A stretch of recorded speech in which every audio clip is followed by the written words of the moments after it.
Afternoon and welcome to another Webinar Wednesday.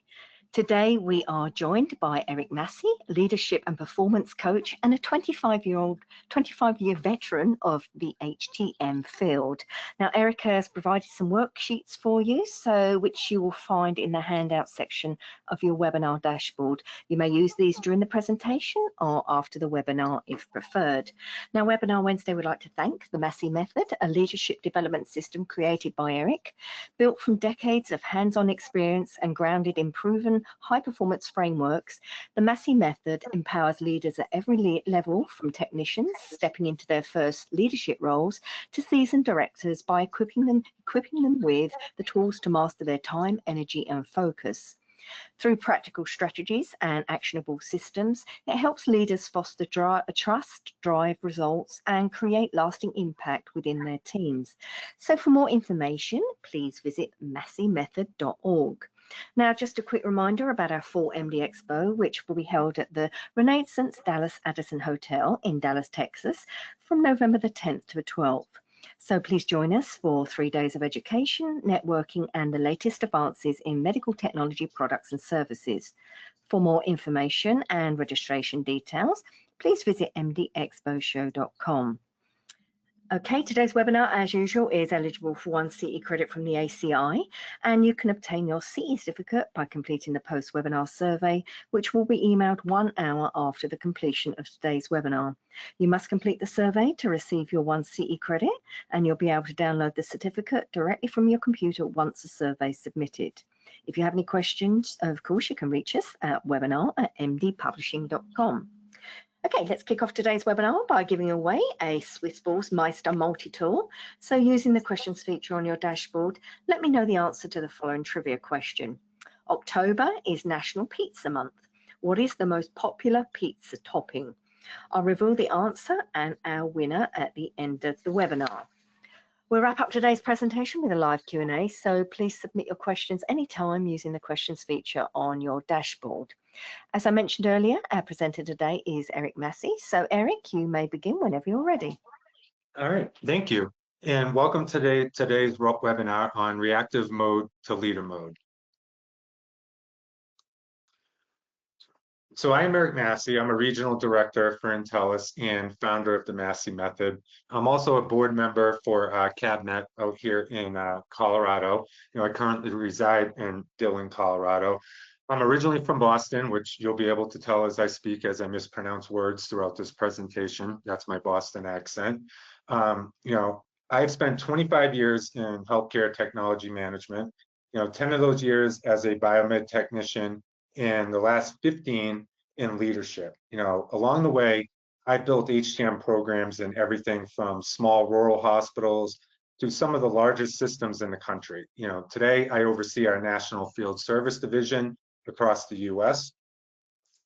What I want to share today, is not just theory. It's a framework born out of my own failures, wake-up calls. Early in my career, I lived in constant firefighting mode. I was racing from one crisis to the next.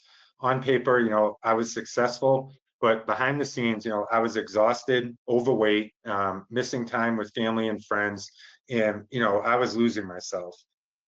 I designed the Massey Method, out of necessity, because I realized, if I didn't find a way to lead differently, I wouldn't last. And what I discovered is that, when you shift from reactive mode into leader mode, everything changes. You're not only regaining control of your day, you regain your health, your clarity, and your ability to inspire others. So for the next 35 to 40 minutes, I'm going to talk to you about that journey. I'll share where I crashed, how I rebuilt, and the exact rhythms that now allow me to lead with intention.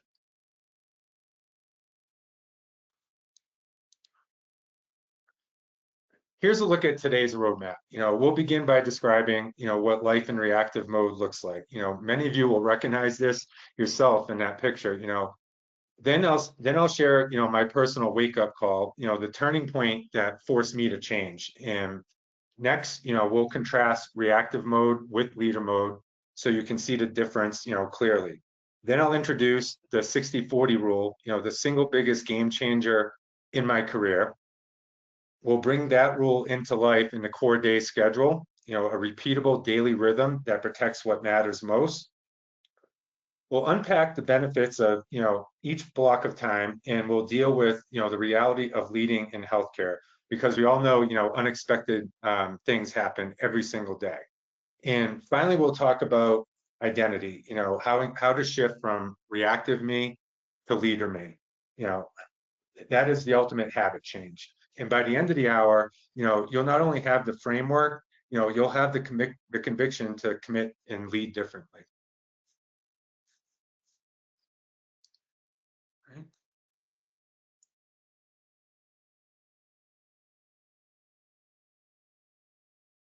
All right, let's talk about reactive mode. Let's start with the brutal truth. Most HCM leaders spend most of their career in reactive mode. And I want you to see if it sounds familiar. You walk into work, already behind, before you even take off your jacket, your inbox is already full. You got dozens of messages from overnight. A clinical manager wants updates on a repair. You have vendors chasing you for approvals. An executive, has flagged the budget variance. Your phone is buzzing. An anesthesia machine went down in surgery. An OR case is delayed. A nurse that can't log into an infusion pump. You try to prioritize.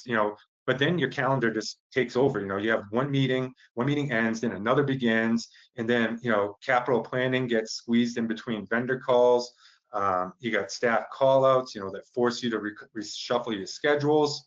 And, by 5 p.m., you're drained and you're completely spent. And yet that to-do list, it hasn't really moved. The big projects, the budgets, capital planning, team development, they're all untouched. You've been working all day, but you don't really feel accomplished. And really, have you even accomplished anything? And that was me for years. I thought I was doing what I was doing was what good leaders do, working hard, making sacrifices. I would stay late. I would come in on the weekends. I would cancel my vacations, just to catch up on work that I couldn't get done during the week. I rationalized that as paying my dues, and I told myself that, this is just leadership in healthcare. But the truth is, I was burning myself out. And reactive mode doesn't just drain you, it robs you. It steals your health. For me, it meant long hours, at a desk, poor eating habits, skipped workouts, and eventually, weight gain and exhaustion. It steals your relationships, family dinners missed, vacations interrupted, being physically present, but mentally checked out. And, it steals your leadership effectiveness, because in reactive mode, you stop being a strategist and you become a firefighter. You're managing flames, you're not building systems. And, here's the thing, being reactive doesn't mean you're lazy. It doesn't mean you don't care. In fact, most reactive leaders that I know, they deeply care so much that they're trying to respond to everyone, everywhere, all the time. But the truth is, the system they're using, it's broken, and it wasn't designed for the demands of modern day healthcare leadership. And unless you deliberately change that system, it will chew you up and spit you out. I lived that reality until I hit my breaking point. And, what I learned is this, if you take control of your time, if you don't take control of your time will control you. If you don't design your day, someone else will design it for you. And if you don't get out of reactive mode, it just won't cost you your career. It might cost you everything.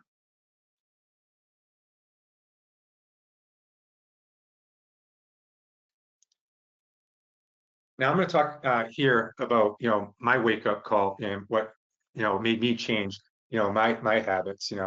Living this way, it caught up to me. I'll never forget 2020. That was the year my body began breaking down.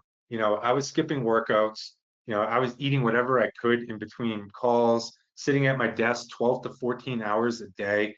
My weight climbed up to 265 pounds. My energy plummeted. I convinced myself, that this was just part of the job. And then, one day, I felt chest pains so severe. I thought I was having a heart attack, and I ended up going to the ED in Orlando, Florida. And I still remember sitting in that emergency room bay. I looked up and I saw a TV that was mounted on the wall. And believe it or not, I pulled an HDMI cable out of my backpack and I hooked it up to my laptop and I started working on my month end finances while I was waiting for the results to find out if I had a heart attack or not. And, that's how deep that, I was in reactive mode. Even in a hospital, thinking I'm having a heart attack and possibly dying, I couldn't stop working. Then the doctor came in and said, we figured out what's wrong with you. And I asked, what? And he's like, this. And I looked at him and I'm like, what? He's like, this. He goes, you thought you were having a heart attack and you're still in here working. And he goes, you're not having a heart attack. He goes, you're having panic attacks due to stress. And then he looked at me directly in the eye and he said, if you don't change your ways, you're gonna die. And that was my wake up call. And it shifted something deeper than fear. It shifted my identity. I realized leadership is not just about managing equipment or operations, it's about managing yourself. If you burn out, everything around you collapses. And thankfully, I've had a great boss in Lisa Fry, and she ended up setting me up through a personal development program that we had through our parent company, Compass Group, called the Better Up program. And getting that coach just changed my life. And for the first time in my career, I learned how to design my days intentionally.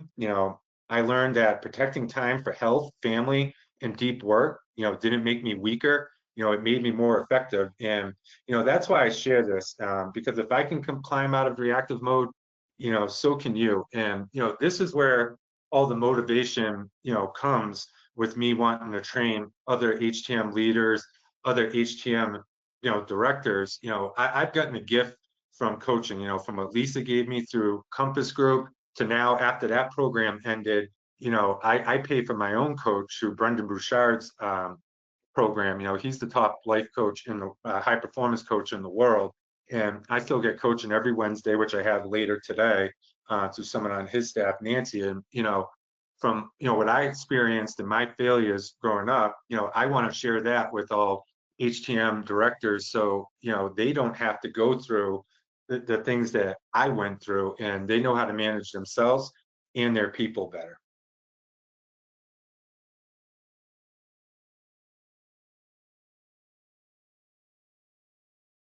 What you'll take away from today.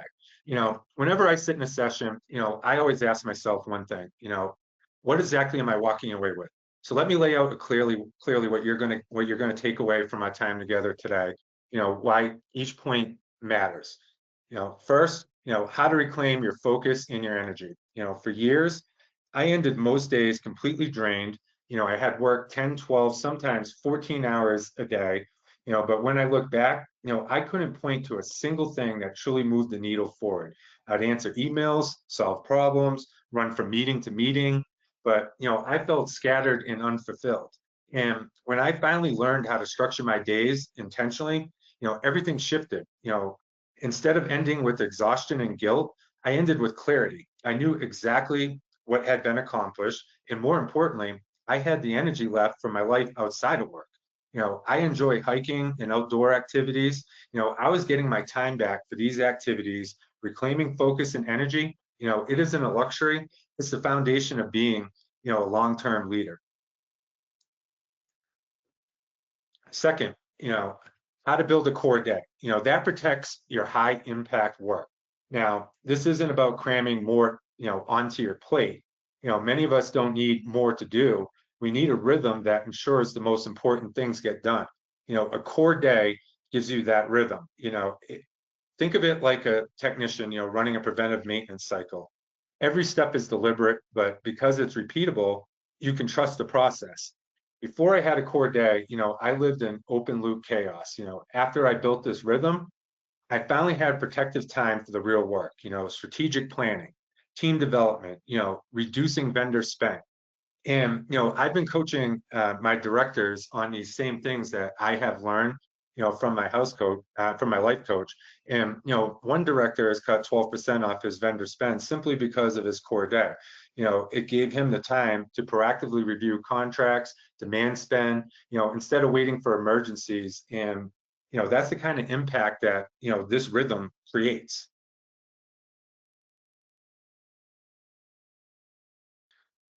Third is, how to shift your habits and identity so you lead with intention instead of reaction. This is the deepest change. It's not just about managing a calendar differently, it's about becoming a different type of leader. Reactive me used to wake up and check emails first thing. Leader me starts the day with deep work. Reactive me would say yes to every meeting. Leader me protects time for high impact priorities. Over time, those choices stop feeling like tasks and they start feeling like who you are. It's like PPE for technicians. You don't debate it. You just do it because it's part of your identity. That's the transformation I want for you. Not just doing leadership differently, but becoming a leader who naturally operates with clarity and intention. You know, so those are the three takeaways, reclaiming your focus, your energy, building your core day rhythm, and shifting your identity from reactive to intentional. And in this next section, I'm going to show you, step by step, how to apply them in the real world.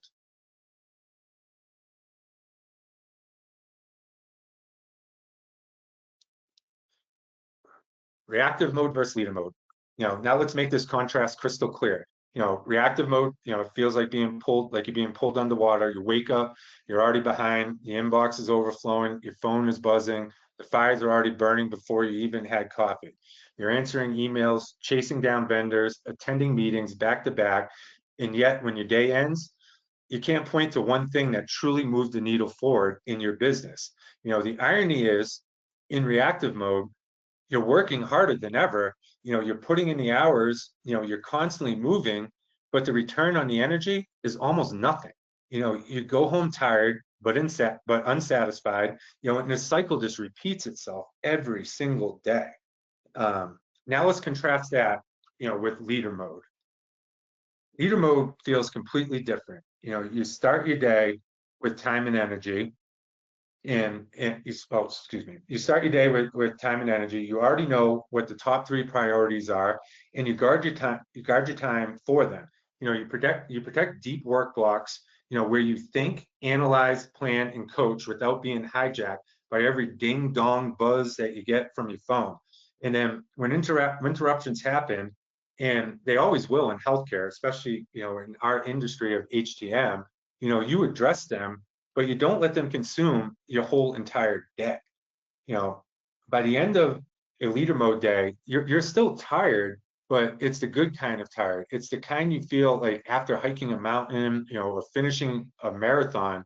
You put in the effort, yes, but it was directed effort. You've moved big rocks forward. Maybe you developed your staff, maybe you negotiated better vendor terms, maybe you advanced the capital plan. That is actual progress in your job, and those are the needle moving priorities that you have to do.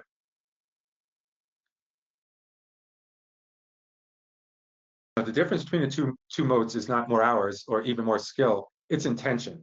Reactive mode happens by default. Leader mode only happens by design. You have to choose how to invest your time, your focus, and your energy. And once you taste the difference, once you've experienced what it feels like to lead intentionally, you'll never want to go back to the old way. All right.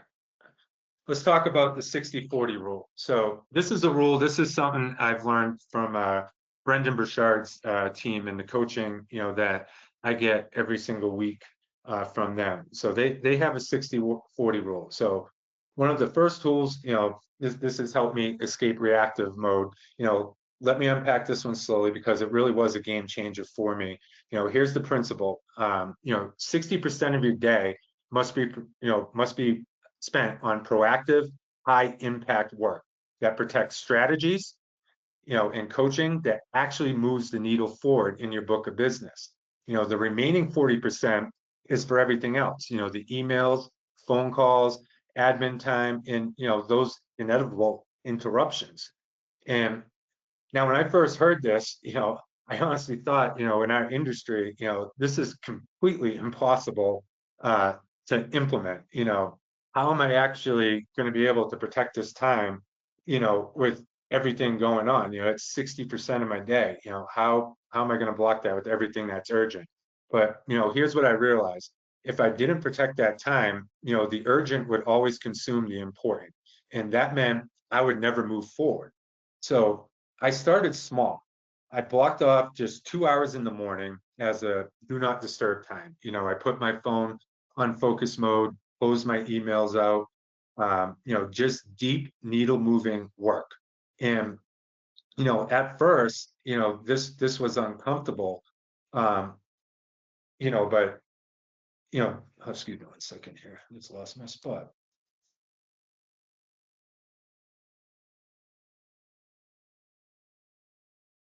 Sorry, I moved my notes.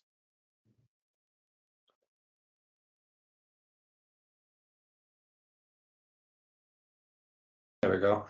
I honestly thought this was impossible, but if I didn't protect that time, the urgent would always consume the important, and that meant I would never, move forward. So, with that block time I was talking about, I just focused on that top priority, blocking out emails and phone calls, everything. And, you know, at first it was really uncomfortable. Like I felt like I was ignoring people and, like I wasn't, doing my job properly. But, after a few weeks, I noticed something, I was getting the big things done early and I actually had more energy to respond, to the urgent things, later on. The fires, they still don't go away, but I was no longer living inside those fires. And here's why this matters. When you dedicate 60% of your energy to the highest impact work, you stop managing by crisis and you start leading by design. You're owning your schedule, and it creates a ripple effect. Your team begins to notice this. They see the less frantic you are, the more strategic and more available you are, for coaching. And, this is one of the things, that's big because, my team always saw that. Like when I was, in reactive mode all the time, just bouncing from meeting to meeting, I've had some of my employees, Kirsten and Randy, mention to me multiple times that they could tell I'm stressed, they're worried about my health. And then after, I've gotten the coaching and I started protecting this time and managing this time, I get comments now, from my employees, from other leaders, that I work with in this industry that, they've noticed the difference in the way I present myself. I'm not all over the place and 100 miles an hour anymore. And yeah, I was like a crazy person just running around before. And, and now that I block my time, manage my time, my staff, my family, my friends, you know, everyone notices that difference, and think about it like preventive maintenance on equipment. If you schedule it, you're always, you're always reacting to the breakdowns. But when you protect the PM schedule, the whole system runs smoother. The 60/40 rule is preventive maintenance for your leadership. Now we're going to talk about core day. So here's a look, at the core day. And what I put on this slide here is, based off a basic work schedule, 7:30 to 4. This is the schedule, that most leaders, work. And this is very similar to my schedule. I have it a little different. I do start a little earlier in the morning living out here in Colorado, but this is basically what my schedule looks like too, if you were to look into my calendar. And with the core day here, that first block is for deep work. And I get 3 hours blocked here. And this is what I teach my directors. And I actually have this as a process for all my directors to follow, is to block the first 3 hours of their time in the morning, for their top core priorities. You try to focus on 2 to 3 core priorities in that deep work block so you can keep the needle moving forward in your book of business.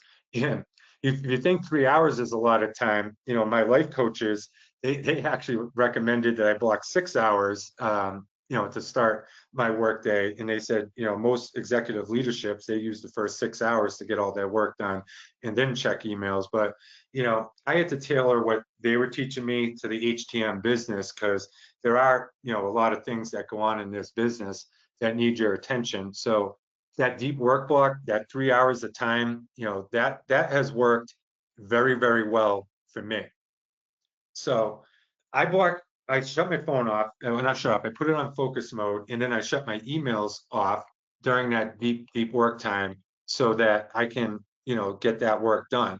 And I do set up some rules in the focus mode on my phone where, there's some radiology directors, I know if they call me that it's an emergency and I have to answer it, or if my RRM calls me, they have to, I have to answer it because it's an emergency.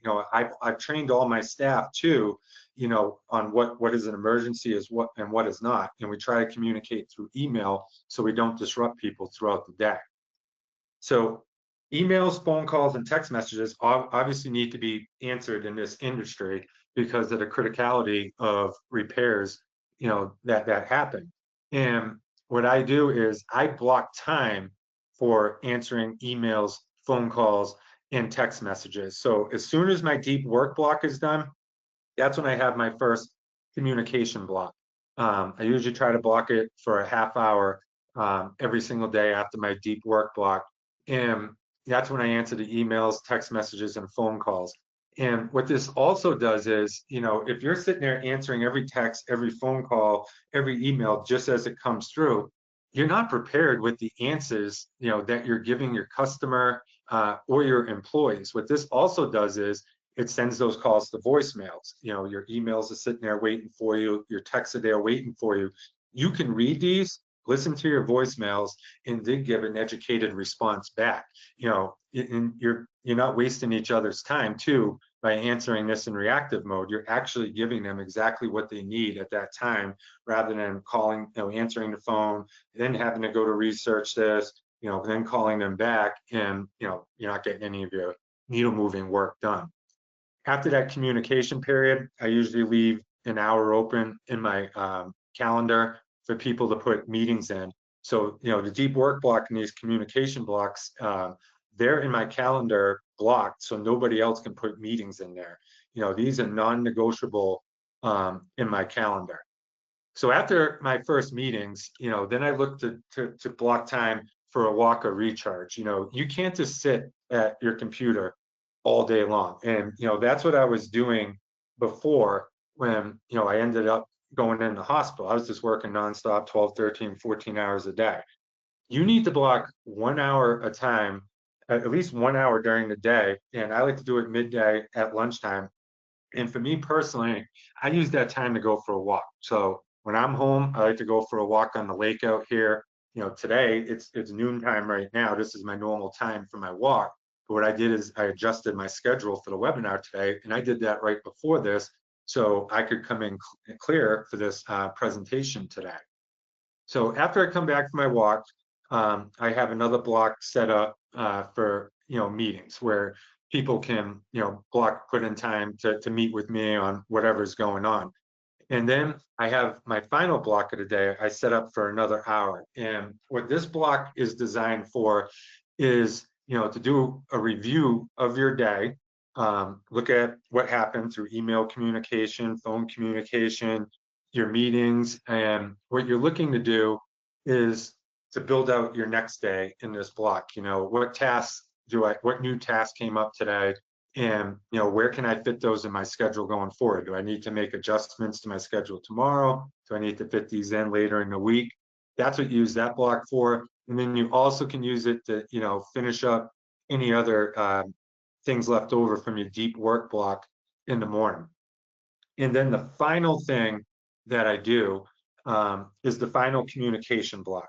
And I don't finish my workday until every single email, every single phone call has been answered. And what this also does, it allows me to have some clarity in the morning that there's nothing else, hanging out there. I know some emails come in overnight. There's some phone calls that come in overnight, but at least I know the majority of the emails, phone calls, texts have all been answered. There's a plan in place, how to deal with these, and I delegated things to whoever they needed to go to. But yeah, that final communication block and having your inbox at zero, that is a huge thing.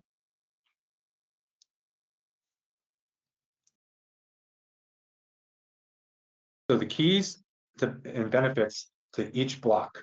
So the morning deep work block. I've had some concerns from technicians, not technicians, directors coming back to me. Well, I had concerns with technicians too, because I make them block an hour in the morning to do their paperwork too.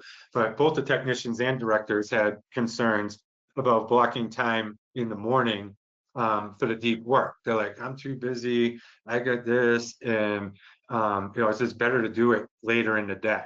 The reason for the morning block and why it works best and why I do it, if the afternoon ones work better for you, go ahead and do it. But in the morning, that is your most productive time of the day.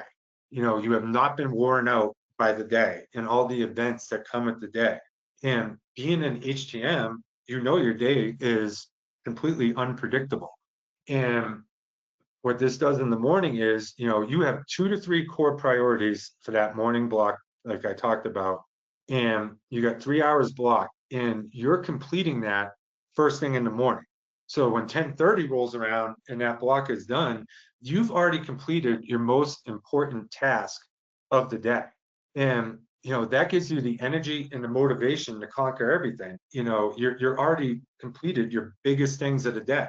Everything else should be easy. You're not sitting there worried about, I got to get this service delivery plan. I need to get my finances done. I got to work on capital planning.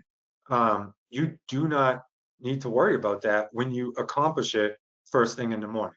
And then we mentioned, the midday recharge. Like I said, that is extremely important. You need to recharge. You need to block at least an hour during the day to go to a gym, go for a walk, do something to reset your mind. And, realistically too, you should take little breaks throughout the day too to keep you recharged. Even if it's just 5 minutes walking around the house, you got to keep your mind clear. If you're just sitting at a computer all day, that is going to wear on you and beat you up. And then that final work block, that finishes up your day with momentum. You ensure that all your tasks are done, and you're building out your schedule for tomorrow and the rest of the week. And like I said, that gives you clarity for the next day.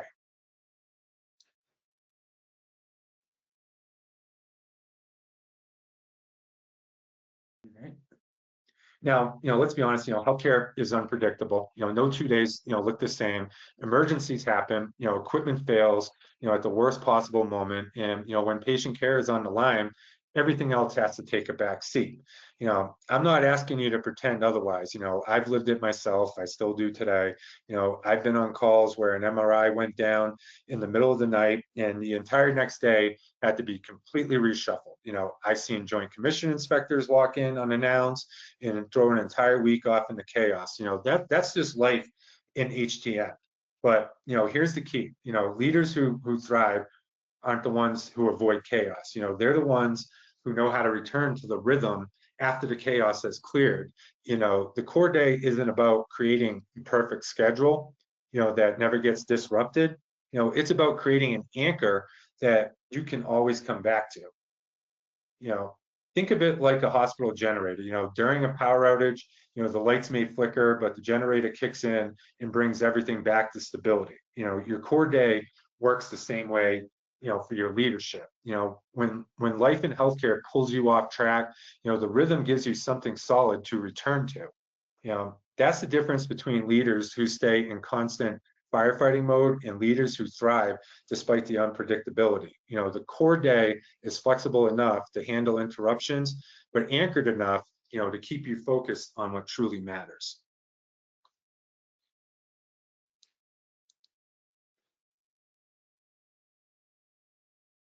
Reactive me versus leader me. Let's talk about, where the deepest shift happens. That's your identity.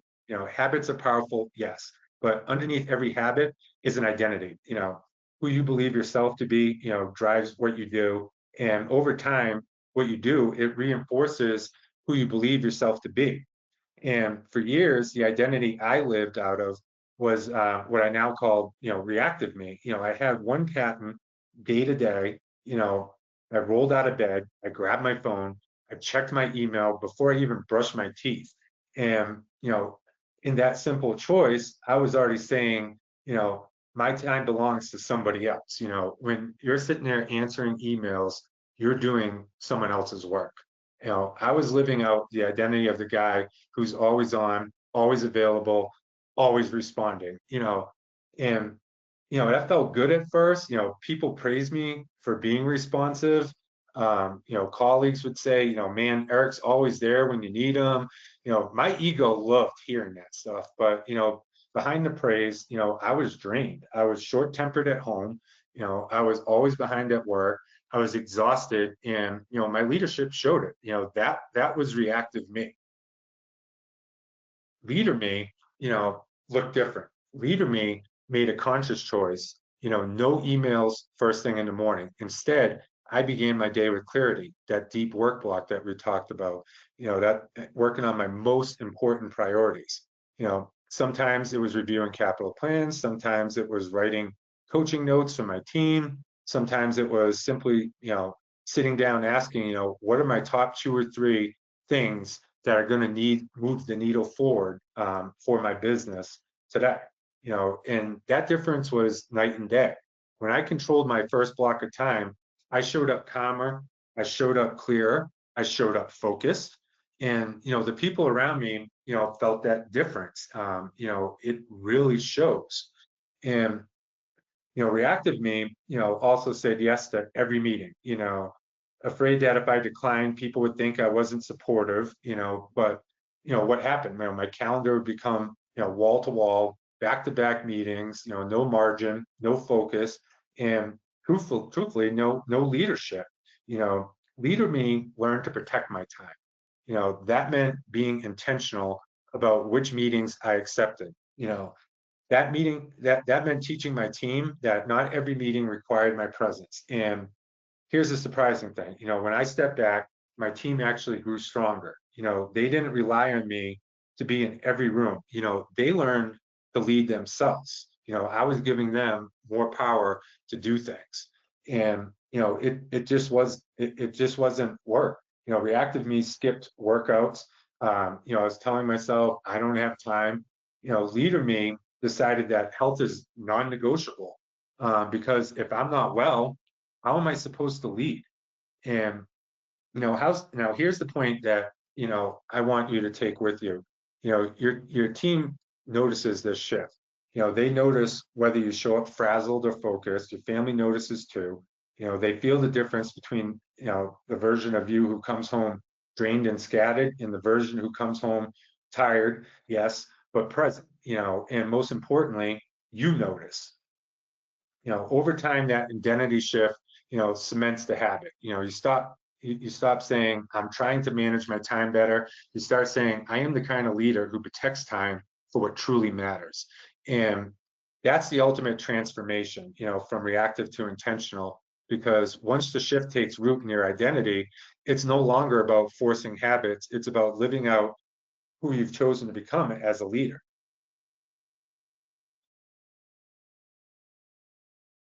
Now, you've each been given an identity shift, handout. You can take a look at that. This slide on the screen is a snapshot of what that, looks like. On the left, you'll list your reactive me habits. Those are the patterns that, keep you stuck. And on the right, you'll write your leader me commitments, the new identity you want to grow in. For example, reactive me, I don't have time for the gym. Leader me writes down, I block 1 hour a day for my health. Reactive me, I have to be in every meeting. Leader me, I attend the meetings where my presence adds value and I empower my team for the rest. Writing these down and reviewing them daily is how the identity shift, begins to take root. This isn't about adding more tasks to your plate. It's about choosing the leader you want to become and aligning, your habits to match that. And so as you know, we walk through this, you know, I want you to think, you know, who is my reactive me and who is my leader me? You know, that awareness is the first step to change.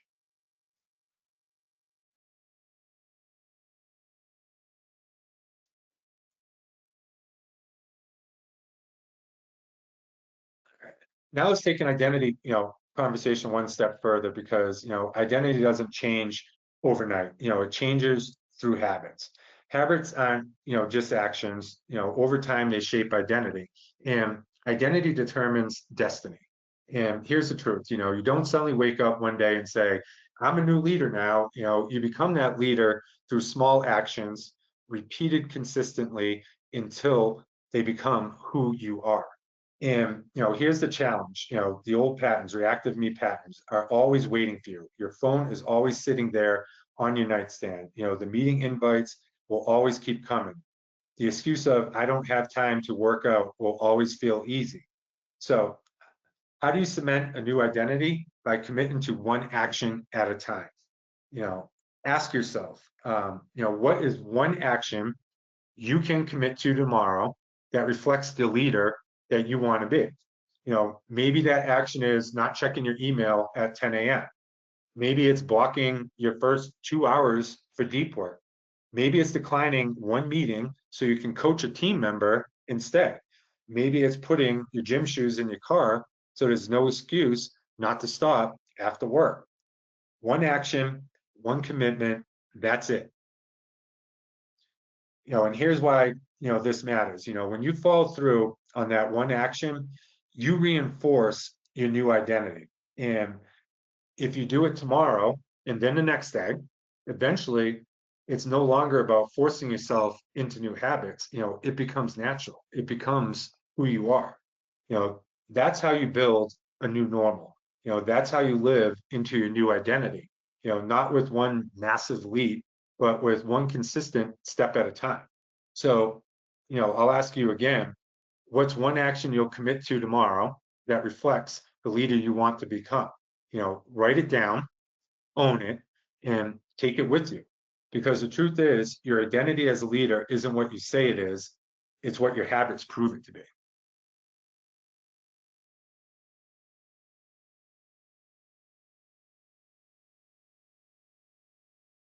You now have some powerful tools on your hands with the 60-40 rule, you know, in the core day, you know, rhythm. You know, these are not just quick hacks, you know, they're not one-time activities that you just try once, forget about. You know, they are daily rhythms, and rhythms that are built, you know, that build culture. You know, first your personal culture as a leader, and then your culture for your entire team. You know, the leaders I've seen have success with this didn't just experiment for 1 week. You know, they made this their new normal.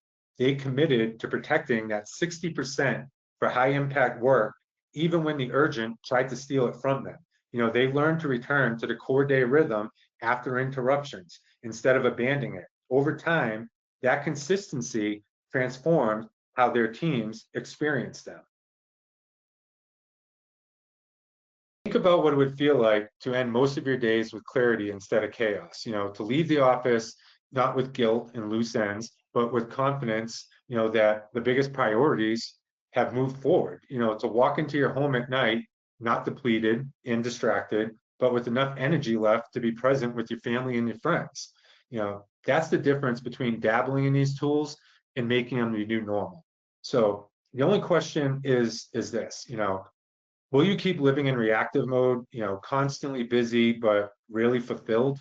Or, you know, will you commit to building a leader mode into your identity, protecting your time, honoring your energy, and leading with clarity every single day? You know, because once you decide, you know, the tools are simple. Though the hardest part is the mechanics, you know, the commitment to consistency. And if you make that commitment, these rhythms will not just, you know, change your work, they will change your life.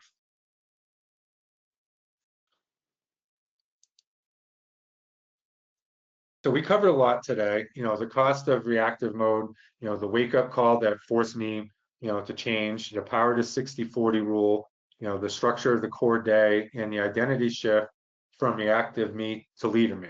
Let me leave you with this. Leadership is not about grinding harder, about protecting what matters most. When you lead with intention, you don't just improve operations, you change lives, starting with your own. Thank you for spending this time with me.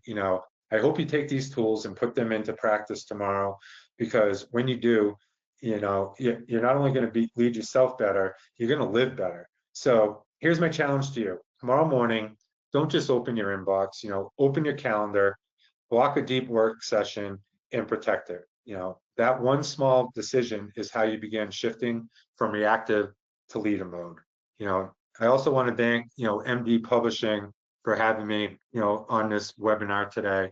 And you're all going to get a questionnaire after to reflect on this presentation. I'd really would appreciate if you give me some candid feedback on how I presented, and how the material was for you, because I want to keep making improvements on how I present this information and the materials that I give out. I really want to take all these experiences that I'm getting through the coaching that I'm getting currently, and I want to pass that on to other HTM directors and HTM leaders. So you giving me constructive feedback on this presentation and that material is really going to help me develop better presentations, better materials, better classes and things like that in the future. So, thank you again, everyone that attended, and thank you, MD Publishing. Perfect. Thank you so much, Eric. That was really interesting. I've got quite a few questions that have come in. The first one is, how do you protect high impact time from project meetings and the such? How do I protect high impact time from project meetings? Uh-huh.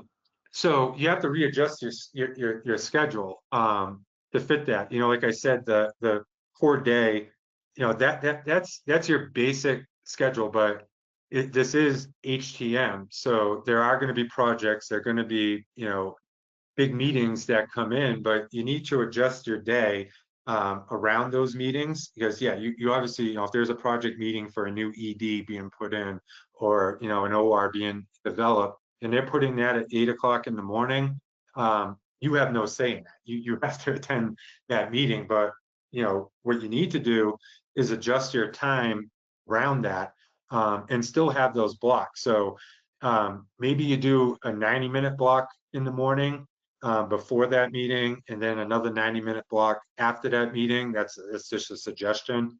But the key is to have those blocks still during the day. You just adjust to those meetings, and then once that project is over, you go back to your core day. Okay, that's great. Another one is, how do you convince others to accept your team in meetings rather than you? Can you repeat that again? How did you convince others to accept your team in meetings rather than you? To accept my team in meetings rather than me? Mm-hmm. Well, I'm a regional director, so I have regional managers that report into me, and other directors. So they are fully qualified to be managing their accounts. And honestly, as a regional director, I shouldn't be stepping in and on my director's toes. That I look at that as micromanaging. When my director owns that account with my customer, I should be empowering my director to run those meetings. And that's what I do. I coach my directors, and I tell them what they need to do in those meetings, and I give them coaching, but they're the face of our organization for those books of business. And if I'm the one that's doing all the talking, all the work, then I'm micromanaging, and I'm not allowing them to grow. I'm not allowing them to do their job. And me as a regional director, I have to be coaching my directors and letting them do these things. And they're going to fail too, but once they fail, I coach them on that and what they need to do differently. Okay, good. Another question here is, if we grow our career up the management ladder, the 60-40 rule seems to change. What recommendations do you have for HTM directors and executive directors who get pulled into operational urgency? So that goes back to the slide on the healthcare issues that pop up. The core day is your basic schedule. You always want to revert back to it. But like I said, when we live in this HTM world, this is similar to the first question we had too. There's projects, there's things that come up.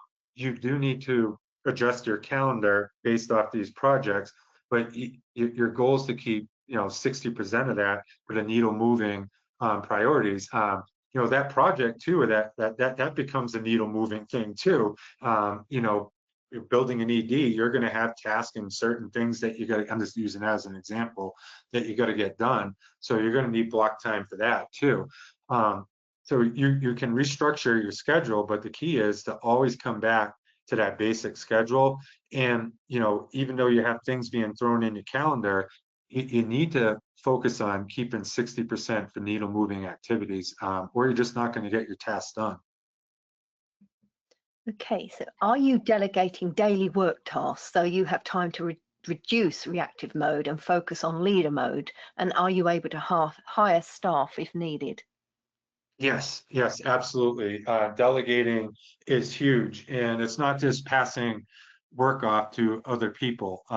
It's developing your staff to do their jobs and grow their career. That's the way I look at delegating, is that you're empowering them to do things. So, one thing we're doing in my region is I've identified high learning EMETs, and I want to start building a succession plan. They're part of the succession plan, but I want to give them leadership development. So I'm putting them through a 6-week training on leadership development with their directors.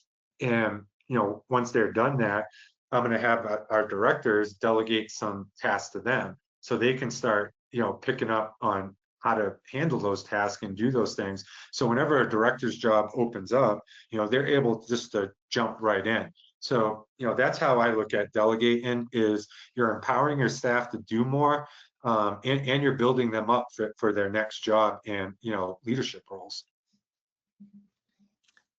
Okay, and going on to this. What are your thoughts about working leaders managing a PM workload alongside of meetings and other leadership activities? That's very difficult. So I actually have a director in Texas that has to deal with that. And, it's not fair for that director to have to do a 3-hour work block while still managing, fixing biomed devices, throughout the day. And the way we handle that, in my area, our regional manager picks up, some of the extra director's work. But at the same time, we're developing him to that full-time director position, which is actually happening. It happened today, actually, October 1st, where he moved into the full-time director's role, and we ended up hiring a BMET to cover his BMET task. But what we had him do in that situation, and this is what I have my technicians do too. This was strictly on leadership, this presentation, but I went through block time training with all my technicians to ensure that they're closing out their PMs and doing their correctives. So that working director, I gave the same core day structure that I gave the technicians, where I asked them to block their first hour every single morning to update their work orders, complete their PMs, and any other paperwork. So he could use that hour to do the UD task. But we delegated some of his UD tasks off to my regional manager to cover for them, because it's just not fair to put a working UD in charge of that much stuff. Okay, that's great. Now, before we wrap up, have you got any further top tips? On my end, I'm good. Okie dokie. I must just mention, I've had a couple of attendees who said they were in the same situation as you in an ER, doing their work, waiting for their results. Yeah. Thankfully, all their diagnoses were good, and they made the necessary changes to their lifestyle and workload. Yeah, you have to. I weighed 265 pounds at that time when I went in the hospital, because, like I said, I was eating fast food, bouncing around, and I weigh 190 pounds right now, and I'm physically fit, climbing 14,000-foot mountains every single weekend here in Colorado. Putting this into play here, it truly changes your life. I mean, it's completely changed mine. And like I said, that's where my passion comes from, because I put myself in the hospital working like a crazy person. And when I made these changes that I talked about today, it changed my life work-wise, where I'm more productive and getting things done. And, you know, in my personal life now, where I'm living the life I want to live, my weekends are mine. I'm not working on weekends anymore. I'm climbing mountains on weekends, or I'm going to the beach, or this weekend I'm going to the Florida State Miami game, you know. It's just amazing what this does, and that's what I want to pass on to the HTM industry. Great. Thank you so much, Eric. That was such a great and informative presentation. Thank you so much.